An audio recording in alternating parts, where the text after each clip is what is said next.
Over the next week, Samuel became a quiet fixture in Emily's world. He never forced her to speak. Instead, he filled their time with simple, curious rituals. Some days they drew silly pictures together. Emily's stick figures always had enormous hats. Other days they hummed along to tunes Samuel played on the harmonica, turning the lounge into their own little island of sound. One afternoon, Samuel brought in a small box of buttons. They were all different shapes, sizes, colors. He poured them onto the carpet, and they rolled in every direction. Emily's eyes lit up for the first time in weeks. "Pick your favorite," Samuel said.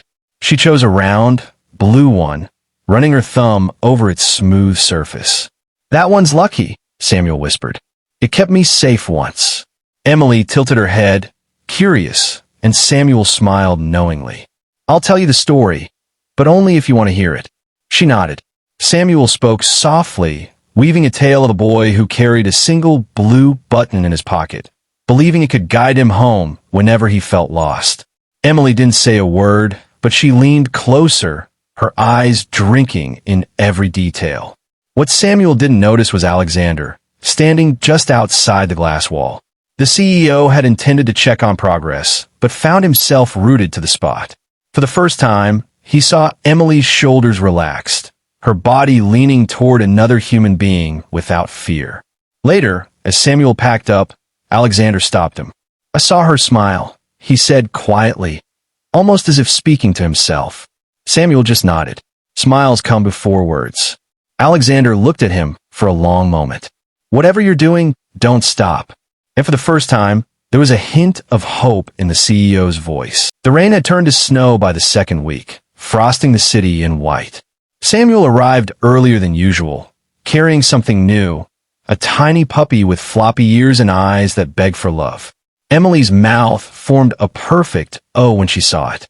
"This is Max," Samuel said, setting the pup gently on the carpet. "He's a little scared of people. Lost his family a while back." Emily's hands hovered in the air before she slowly reached out, letting Max sniff her fingers. The puppy licked her hand, and a giggle, silent but bright, escaped her. "Max doesn't care if you talk or not," Samuel said, "but he does like names. Think you could help me name his favorite toy?" He handed her a small, squeaky ball. Emily held it, her brows furrowing in thought. Her lips moved slightly, but no sound came. Samuel didn't press her. They played for almost an hour, Max chasing the ball across the room, returning it to Emily every time. By the end, her cheeks were flushed with life. That evening, as Samuel left, Alexander stopped him in the hallway. "I don't get it," the CEO admitted. "I've paid for the best therapists in the country. And yet you, someone with no degree, are the first to reach her." Samuel met his gaze evenly. "Because she doesn't need someone to fix her. She needs someone to see her." Alexander didn't reply right away. He looked through the glass wall, where Emily was curled on the couch with Max in her lap. For the first time in months, the room didn't look like a cage. It looked like a home. What none of them realized was that Emily was already rehearsing her first word, and she had chosen exactly who she wanted to say it to. The first snowstorm of the season had locked the city in a hush, as if the world itself had paused to listen. Inside the warm lounge, Samuel and Emily sat cross-legged on the rug, Max curled between them like a tiny heater. Samuel pulled the harmonica from his pocket. "This was my grandfather's," he said, holding it carefully. "He used to play it every night until I finally said my first word again." Emily tilted her head. She seemed to be waiting for more. "He told me," Samuel continued, "that words are like birds. They don't come when you chase them. But if you make a place safe enough, they'll land." He began to play, soft and slow, the melody rising like breath on a cold morning. Emily closed her eyes, her little fingers absently rolling the blue button between them. When the song ended, Samuel noticed her lips moving, forming the shape of a word. He leaned in, but she clammed up, hugging Max tightly. "Not ready?" he asked gently. She shook her head. That's when Alexander stepped into the room. He didn't speak, just lowered himself into a chair and watched them. "Come on, Max," Samuel whispered to the pup, tossing the ball. Max bounded after it, tail wagging furiously. Emily laughed. This time a sound came with it. It was faint, quick, but unmistakable. Alexander's head snapped toward her, his eyes wide. "That was a sound," he said, almost afraid to believe it. Samuel smiled. "The first bird is here." Emily looked between them both, her face serious. And then she touched Samuel's hand, as if to say, "I'm saving my first word for the right moment." That moment was only a heartbeat away. It happened the very next morning. Samuel was in the lounge, kneeling on the carpet, showing Emily how to balance the yo-yo in her palm. Outside, the wind rattled against the windows, but inside, it was warm, quiet, safe. Alexander appeared in the doorway, holding 2 mugs of hot chocolate.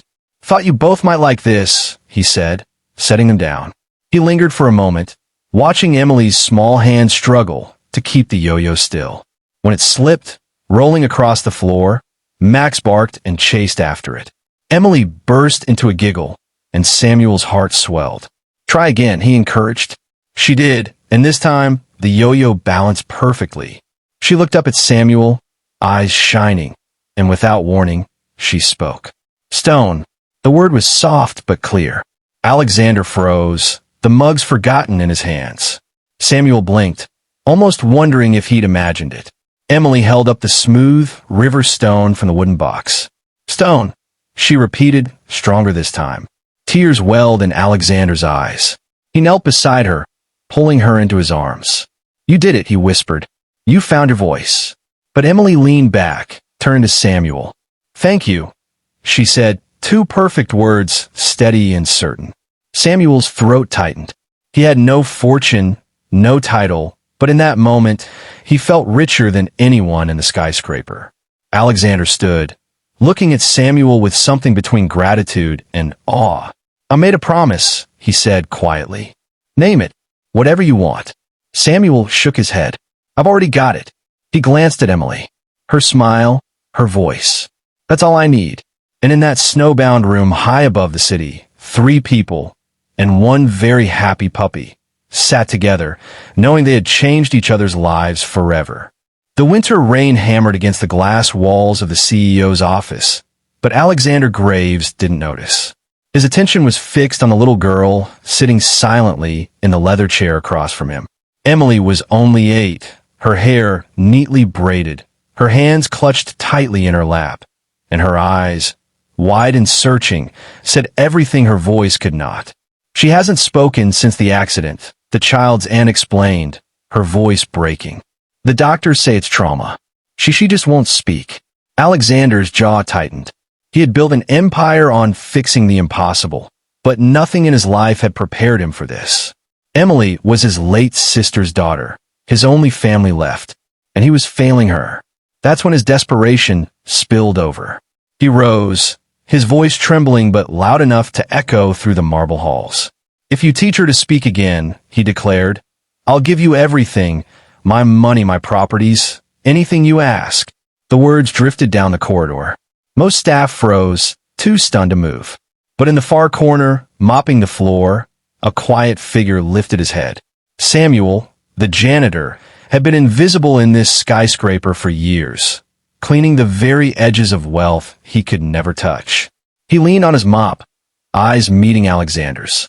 And for reasons even Samuel couldn't explain, something in that little girl's trembling hands pulled at his soul. He didn't know the CEO's world, but he knew silence and how to break it. Samuel didn't speak right away. He finished wringing the mop, set it aside, and walked toward the CEO's office with quiet, deliberate steps. The other employees watched in disbelief. No one ever approached Alexander Graves uninvited. "I can try," Samuel said softly, standing in the doorway.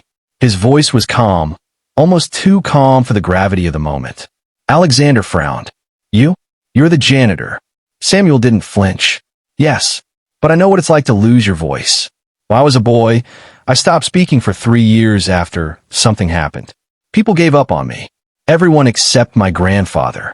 He taught me how to find my words again." Emily's eyes lifted just slightly toward him. It was the smallest movement, but Samuel noticed. Alexander studied him for a moment, torn between doubt and the gnawing desperation in his chest. "Fine," he said finally. "You have 1 month. Do whatever it takes." The next day, Samuel arrived early, carrying an old wooden box. Inside were curious things: a harmonica, a small notepad, a yo-yo, a deck of illustrated cards, and a smooth river stone.